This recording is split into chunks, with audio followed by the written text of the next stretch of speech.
All right, so again, there's 14,233 lines in our poem that we're going to read. So we're going to look at the very first line, one of the most famous lines in world literature.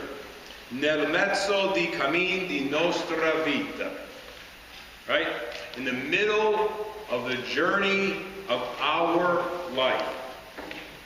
Right here in the very first line of the poem, Dante has established the universal nature of his journey. It's not just Dante's trip, it's your trip. It's my trip, right? So when we approach the text, we want to approach this as your journey. What are you going to get out of this? Remember, Dante wrote this book to bring people from misery to happiness. So that's why we're reading this. Not just to understand it as an ancient historical text, something that's a great poem from world literature, although it certainly is those things, but more importantly, as something that helps us on the journey of our life. First line also gives us Dante's age. The Bible, Psalm 90:10, tells us the years of our life are 70, 7 years. So Dante is in the middle of his life. He is 35 years old, right?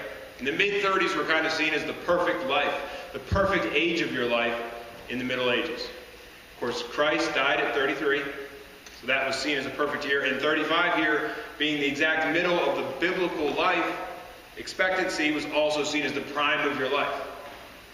Now, we know Dante won't make it to 70, so he's much further along his journey than he thinks.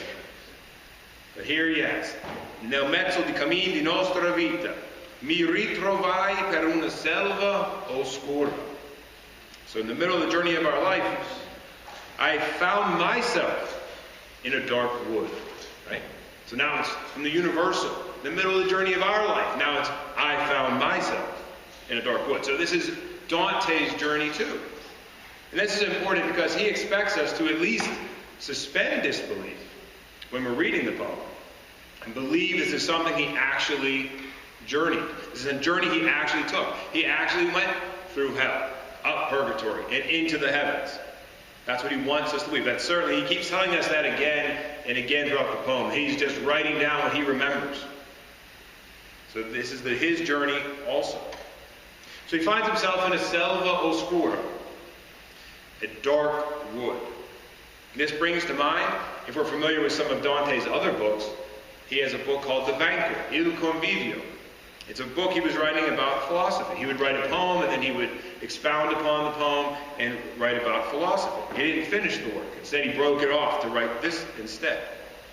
But in that book, right towards the fourth book, the last book he'll write of that, before he stops writing, he talks about La selva erronea di questa vita, the wood of the errors of this life. Here he is now. He finds himself in that wood. He's in the dark wood. He says in verse 5, it's selvagge, aspre, forte. It is savage, dense, and harsh.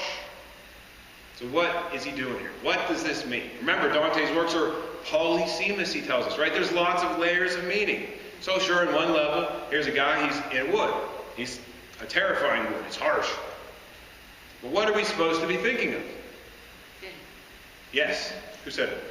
Sin, right. He is in a state of sin. He's not in a state of grace. He's in a state of sin. He's lost in this wood of error.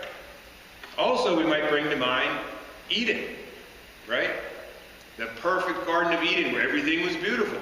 Now, fallen man finds himself in a wood again, but this time it is a dark, harsh wood of sin.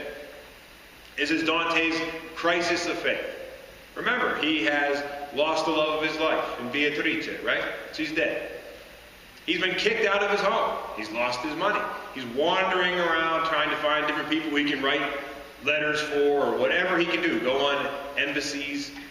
He's been reduced to poverty. He's not able to see his wife. He's not able to see his children. He's not able to be involved in Florentine politics, which was what was so important to him. So he is having a crisis of faith, and he is lost in a dark wood. And we'll see later, next week, that this dark wood even has overtones that Dante may have been suicidal at this point. He might have even been contemplating ending his own life. And we'll see why next week. But, long story short, Dante is having the ultimate midlife crisis. 35 years old, his life isn't going the way he thought it would, and he's lost in sin. He tells us that he was so full of sleep that he can't even remember how he got into the forest. Okay? So, what does that tell us about sin? I can't hear you as well as you can hear me. Right, yeah. Well, it tells us about sin. It's easy, right? Sin's easy. I mean, you don't even realize he's in this dark forest. He was so full of sleep, he wanders in. He finds enough, he wakes up, he's in a state of sin.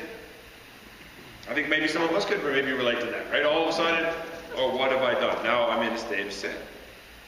But he does realize that he has abandoned the one true way. Right here at the beginning of his poem, he smacks us modern readers across the face with a rhetorical 2x4.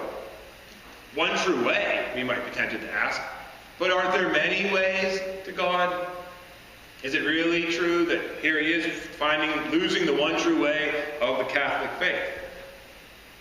Dante's no relativist, although many of us, in our culture at least, maybe not here at Prince of Peace, but many of us may be. So he awakens. He awakens in this dark wood. He's awakening from a state of sin, so he awakens to conversion. He wants to find his way back to the one true path. He doesn't want to remain in sin. He wants to return to God. And he sees a light up in the distance. Now, this is going to be a major theme through the entire poem. Light is always going to symbolize the grace of God.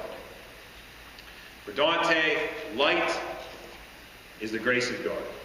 And just like St. Augustine taught us that evil doesn't really exist. Evil is just a lack of good. Well, for Dante, darkness is a lack of God's grace. So if we find ourselves in a dark place, like this dark wood, we know we're away from God. We've moved away from God. We've moved away from his grace. So he sees this light up in the distance, and he decides that he's going to pursue it and try to get himself out of this state of sin, out of this dark wood, under his own power. We might note that this is Maundy Thursday. The very first. Well, what happened on the very first Maundy Thursday? This is Maundy Thursday evening. Do you remember? Last Supper. Right? And after, Jesus goes to The Garden of and he wants his disciples to stay awake, and instead they fall asleep. Right.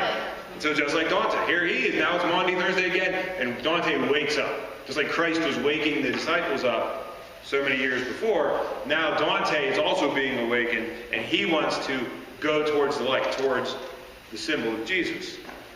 So he decides he's going to climb this mountain on his own power. He's going to get out of this dark wood. He's going to go up the mountain. Does that work out well for Dante? No, that doesn't work out for Dante at all, does it? He starts climbing up, and he runs into 3 beasts. He runs into a leopard, he runs into a lion, and he runs into a she-wolf. And it's especially this last one that drives him down the mountain. So what do these represent to us? Well, there's some debate. People have various theories. And Dante's works can hold many layers of meaning, as we've said. So these can all be intended by Dante at the same time. In one level, they mean the 3 divisions of hell that we're going to encounter. The sins of incontinence, those are things that we don't necessarily intentionally do, but we can't control our passions to stop ourselves from doing. The sins of violence, and then represented by the she-wolf, the sins of envy.